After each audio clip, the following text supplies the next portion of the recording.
En la conferencia de hoy, el presidente Andrés Manuel López Obrador. Pues el día de hoy, antes de nada, transmitir una felicitación a todas las madres de México en su día, con todo nuestro cariño, con todo nuestro amor a las mamás, a las que viven, y recordar eternamente a las que ya no están con nosotros. El día de hoy el presidente felicita a las madres de México, a las que viven, y recordar eternamente a las que ya no están con nosotros.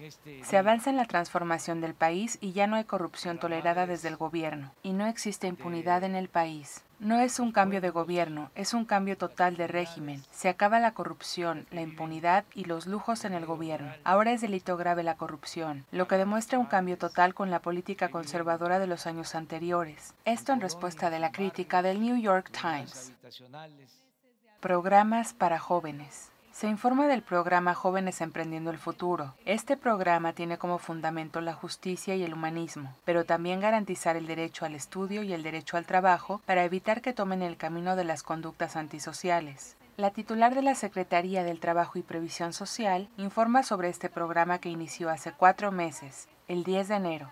Recuerda que está orientado a jóvenes de entre 18 y 29 años que no se encuentran trabajando o estudiando. La intención es vincular a estos jóvenes con el sector productivo del país. Hay registrados más de 500,000 jóvenes en este programa y 378,000 ya se encuentran incorporados al sector productivo. La meta es de 1 millón de aprendices. Actualmente hay 75,000 centros de trabajo que reciben a jóvenes aprendices, principalmente del sector privado. En el país hay 17 millones de jóvenes en pobreza, y menciona que la inversión del programa es de 40,000 millones de pesos para este año y para el 2020 será de 100,000 millones de pesos. Es una inversión porque significará desarrollo, paz y tranquilidad.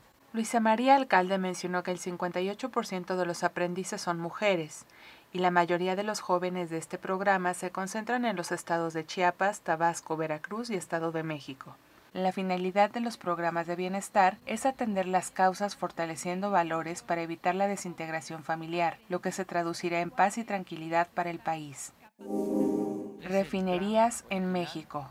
Vamos a rehabilitar las 6 refinerías que existen.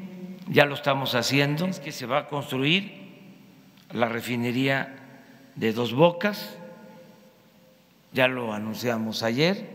Se rehabilitarán las 6 refinerías que existen. 25,000 millones de pesos será la inversión en 2 años. Ya se produce más gasolina que antes porque se operan de manera eficiente. Esto significará aumentar la capacidad de producción. Al iniciar el gobierno, la producción de las refinerías era del 30% de su capacidad, la cual se llevará al 90%. Además de esta rehabilitación, se construirá la nueva refinería de Dos Bocas, Tabasco, y tendrá una capacidad para procesar 300,000 barriles diarios, lo que permitirá lograr la autosuficiencia en producción de gasolinas para mayo de 2022. No se construyó una refinería en México en 40 años, lo que provocó tener la necesidad de comprar en el extranjero la mayoría de las gasolinas que se consumen en el país. Se rescatará a Pemex después de 36 años de saqueos y endeudamiento en el periodo neoliberal. La oposición del sector empresarial es por una resistencia al cambio. La refinería se hará en tiempo y forma y conforme al presupuesto.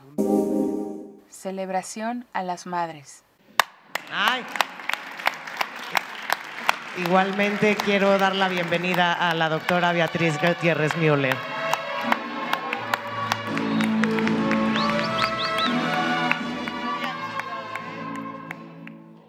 Finalmente, el presidente Andrés Manuel López Obrador festejó a las madres invitadas, en representación de todas las madres de México. Al final de la conferencia llegó un mariachi para entonar las mañanitas para todas las madres del país. Tomaron la palabra algunas de las madres invitadas, en donde expresaron la cercanía de este gobierno e incluyente con las madres y con el pueblo de México. Se destaca la participación de una madre que habló de los pueblos indígenas en esta celebración y de la escritora Elena Poniatowska, que recordó a su madre y le aseguró ser muy feliz en este día y en el camino que recorre con el presidente. Destaca que es la primera vez que un presidente llama a una celebración de este modo en un lugar cálido con amor, con mucha cercanía, señales de que México está cambiando.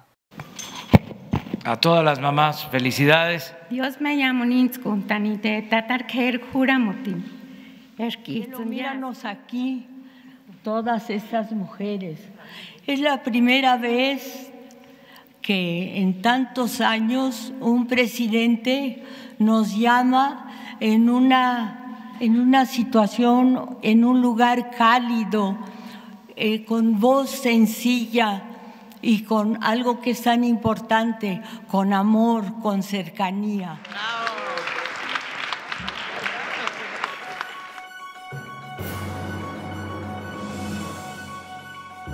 Ya estás informado. No olvides darle like a este video, comparte y suscríbete a Escucha Diario. La conferencia del presidente Andrés Manuel López Obrador en 5 minutos o menos.